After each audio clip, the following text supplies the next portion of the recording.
الطافیہ foundation کی latest updates اور lieutenant پیر colonel Altaf Mahmood Hashmi کے بیانات کے لیے آپ ہمارے چینل الطافیہ ٹی وی کو سبسکرائب کریں اور بیل آئیکن کو پریس کریں تاکہ ہماری تازہ ترین ویڈیوز آپ تک پہنچتی رہیں۔ اگر پیر اور مرید میں دوستی نہیں ہے، اگر ان میں یاری اور جرانہ نہیں ہے تو وہ کوئی پیری مریدی نہیں ہے۔ مرید پیر کے پاس آئے، اپنا غم اپنے دکھ سارے کے سارے اس کی جھولی میں ڈال کے چلا جائے۔ جس طرح بندہ اپنے دوستوں کے ساتھ ہمراز ہوتا ہے اور اپنے راز کی باتیں کرتا ہے، اس طرح اگر پیر کے ساتھ بیٹھ کے وہ اپنے راز کی باتیں کر سکے اور پیر اس کا راز سنبھال سکے، حال تو اللہ نے کرنا ہے، اگر اس کا وہ راز سنبھال سکے تو میں سمجھتا ہوں یہ پیری مریدی ہے اور یوں پیری مریدی ہونی چاہیے۔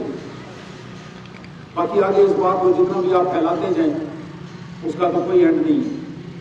تو اصل میں جو پیری مریدی ہے یہ دو بندوں کی وہ دوستی جو کس کے نام پہ ہو؟ اللہ کے نام پہ۔ کس کے نام پہ؟ وہ آپ کے کاروبار کی دوستی نہیں۔ اگر آپ نے کاروبار بھی کرنا ہے، آپ پارٹنر بن گئے، آپ کی دوستی ہو گئی ہے، تو آپ کو بیچ میں اللہ کو لانا ہے کہ میں یہ پارٹنر کیوں ساتھ ملا رہا ہوں کہ اللہ نے فرمایا کہ حلال کھاؤ، میرے پاس سرمایہ نہیں ہے یا میرے پاس سرمایہ ہے اس کے پاس سمجھ ہے، تو ہم اللہ کی وجہ سے مل کے تاکہ حلال رزق کمائیں، آپ آپس میں ملیں، ایک دوسرے کے ساتھ چلیں۔ یہ آپ کی جو دوستی ہے یہ کس کی وجہ سے؟ اللہ کی وجہ سے۔ تو آپ نے جو پیر چننا ہے وہ کیوں چننا ہے؟ اس کی دوستی کس لیے ہے؟ اللہ کے لیے۔ وہ آپ کو گائیڈ کرے گا۔ اب جن لوگوں نے اچھے دوست نہیں چنے زندگی میں، اب اندازہ کریں نا کہ حضرت ابوبکر صدیق رضی اللہ تعالیٰ عنہ نے جو خلیل چنا، جو اپنے لیے دوست چنا، اس آیت مبارک میں بھی جو لفظ استعمال ہوا ہے وہ خلیل کا لفظ استعمال ہوا ہے۔ یا ویلتا لیتنی لم اتخذ فلانا خلیلا، کہ میں نے فلاں کو اپنا دوست کیوں بنایا۔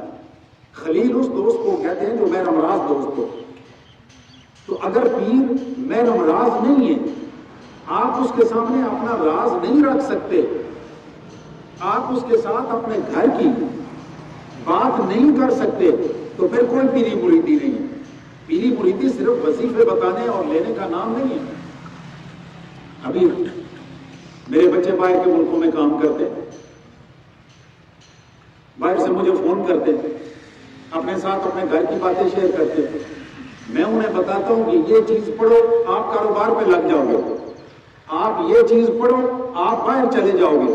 ابھی کل کی بات ہے، میں نے 2 بندے اللہ الصمد اور یا وہابوں پہ لگائے۔ اب میرا جس کام میں وہ لگے ہوئے مجھے اس کام میں اللہ ڈالنا ہے، ان کا تعلق اللہ کے ساتھ جوڑنا ہے۔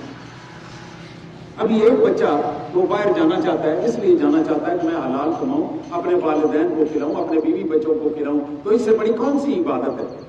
یہ بہت بڑی عبادت ہے۔ جو لوگ باہر بیٹھے ہوئے ہیں یہ ہمارے لیے کما کے پیسہ بھیج رہے ہیں، اب میں ان کو اپنی اس پیری کی وجہ سے باہر سے رکوا کے یہاں کے کسی وظیفے برتوں پہ لگا دوں، اس کا کوئی فائدہ نہیں ہے۔ فائدہ یہ ہے کہ وہ حق حلال کمائیں، اپنے والدین کو کھلائیں، بہن بھائیوں کو کھلائیں، اپنے اولاد کو کھلائیں، بیوی بچوں کو کھلائیں۔ اگر یہ کر رہے ہیں آپ یقین جانیے ولایت اس کا نام نہیں ہے کہ آپ مرے تو آپ کے اوپر بڑا سارا مقبرہ ہو، نہ، ولایت اس چیز کا نام ہے آپ اللہ کی وجہ سے حرام چھوڑ دیں اور آپ اللہ کی وجہ سے حلال کمانے پہ لگ جائیں۔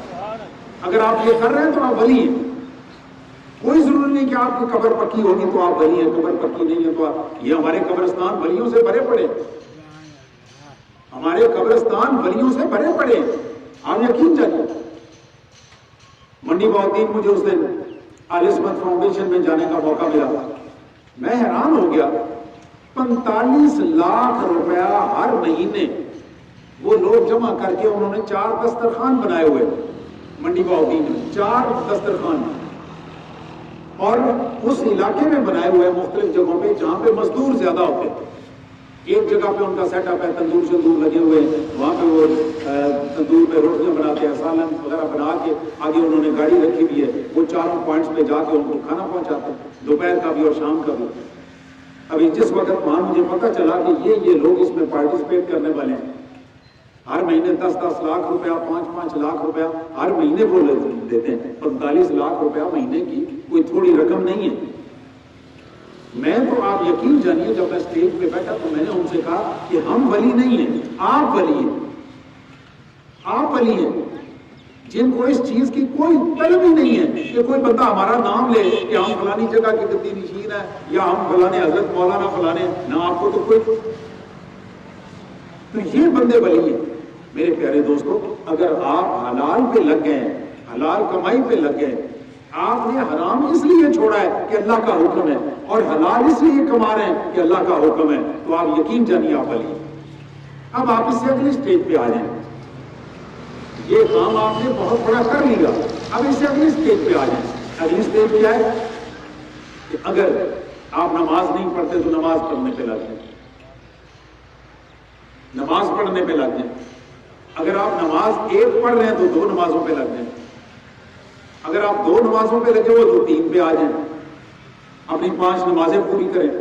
جو 5 نماز پڑھ رہے ہیں ان سے گزارش ہے کہ وہ تہجد پہ آ جائیں۔ آگے بڑھنے کے راستے ہیں، یہ نہیں کہ آپ کسی جگہ پہ آپ نے بریک لگانی، آپ اس سے آگے چلتے چلیں، لیکن جو بنیادی چیز ہے وہ کیا ہے کہ پیر اپنے مرید کو حرام چھڑائے اور حلال پہ لگا دے، حلال پہ لگا دے۔ یہ تعلق ہے پیر اور مرید کا، اگر یہ تعلق نہیں ہے تو کوئی تعلق نہیں۔ پھر پیری مریدی کا جو ہمارے پاس رول ماڈل ہے، جو نمونہ ہے، وہ کون ہے؟ حضور سرکار دو عالم صلی اللہ علیہ وسلم اور ان کے صحابی۔ یہ ہمارے پاس پیری مریدی کا نمونہ ہے، ان سے اچھا نمونہ ہمیں زندگی میں نہیں مل سکتا۔ اس جیسا پیر کوئی نہیں اور ان جیسے مرید کوئی نہیں۔ پیروں کو چاہیے کہ وہ عادتیں اپنائیں، وہ تعلیم اپنائیں جو سرکار دو عالم صلی اللہ علیہ وسلم نے دی تھی، اور مریدوں کو چاہیے کہ اس طرح سے بنے جس طرح کے وہ صحابی تھے۔ وہی بات زبان سے نکلی نہیں اور وہ قبول ہوئی نہیں۔ کبھی کسی نے نہیں کہا کہ سانو دسو کتنے لکھے، کبھی کسی نے نہیں کہا ہمیں معجزہ دکھاؤ، کبھی کسی نے یہ مطالبہ نہیں کیا۔ اتنا لوگوں میں نیکی کا جذبہ پیدا کر دیا کہ مائز بن مالک اسلمی وہ حاضر ہوتے ہیں، آ کے کہتے ہیں یا رسول اللہ صلی اللہ تعالی علیہ وسلم میں زنا کرایا ہوں۔ آپ نے منہ پھیر لیا، اس نے دوبارہ کہا، جب 4 دفعہ کہا تو آپ نے فرمایا تجھے کس بات نے، ذرا سنیے غور سے بات، آپ نے پوچھا، بخاری اور مسلم کی متفق علیہ حدیث ہے، آپ نے پوچھا تجھے کس بات نے مجبور کیا، تجھے معلوم ہے کہ اس کی سزا کیا ہے؟ مجھے معلوم ہے کہ پتھر مار مار کے سنسار کر کے مار دینا یہ اس کی سزا ہے۔ آپ نے فرمایا تجھے کس چیز نے مجبور کیا ہے یہ بات کرنے پہ؟